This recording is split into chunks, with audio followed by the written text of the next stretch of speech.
Hello दोस्तों, कैसे हैं दोस्तों। बहुत समय पहले की बात है। एक गांव के किनारे पर एक घर हुआ करता था। उसमें रवि, उसकी माँ और उसकी पत्नी रहा करते थे। माँ बहुत बुजुर्ग हो गई थी, बूढ़ी हो गई थी।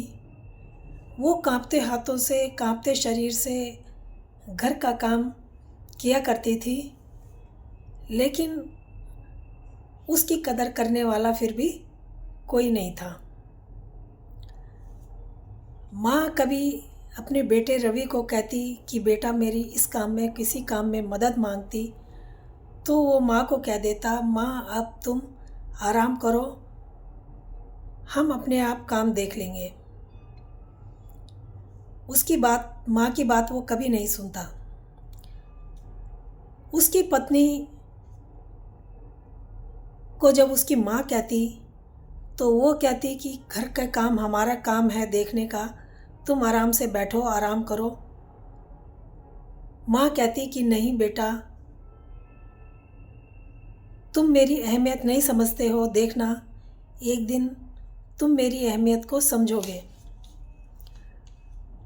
ऐसे ही माँ कमज़ोर होती जा रही थी।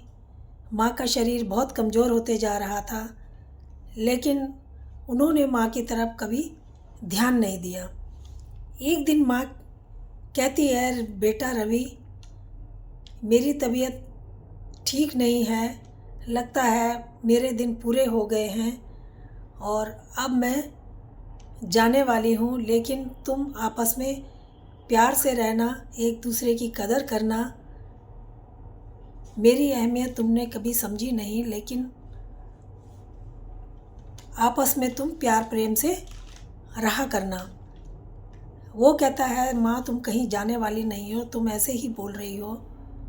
वो दोनों पति पत्नी समझ ही नहीं पाते हैं कि माँ की हालत क्या हो रही है।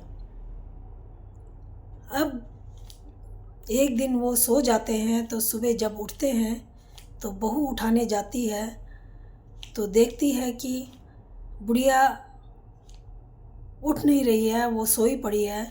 उसको उठाते हैं, वो नहीं उठती है। तब वो पछताते हैं और रोने लगते हैं। रवि क्या, जब माँ को लेके जाते हैं, उनका दाह संस्कार करके आते हैं, तो रवि देखता है, जब वो लौट के आता है घर में, तो उसको घर काटने को दौड़ता है। माँ कहता है, दीवारें तो वही हैं,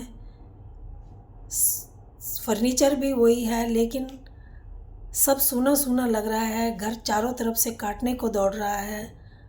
उसकी पत्नी भी कहती कि हाँ, घर बहुत सूना सूना लग रहा है, बहुत उदासी घर में लग रही है।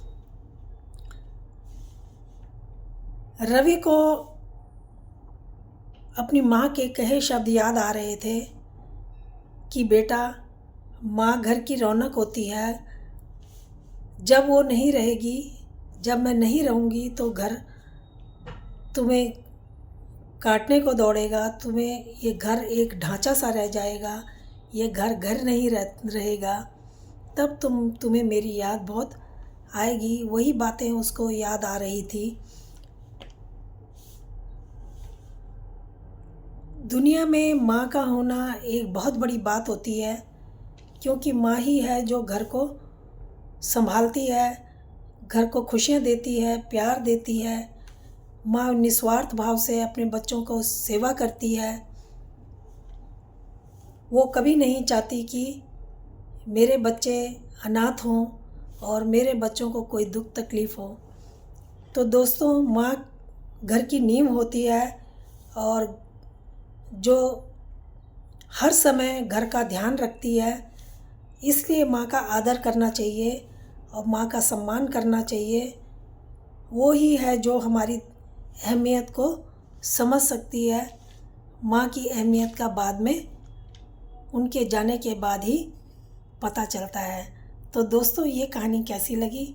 अगर अच्छी लगी हो तो प्लीज़ लाइक और सब्सक्राइब ज़रूर कर देना।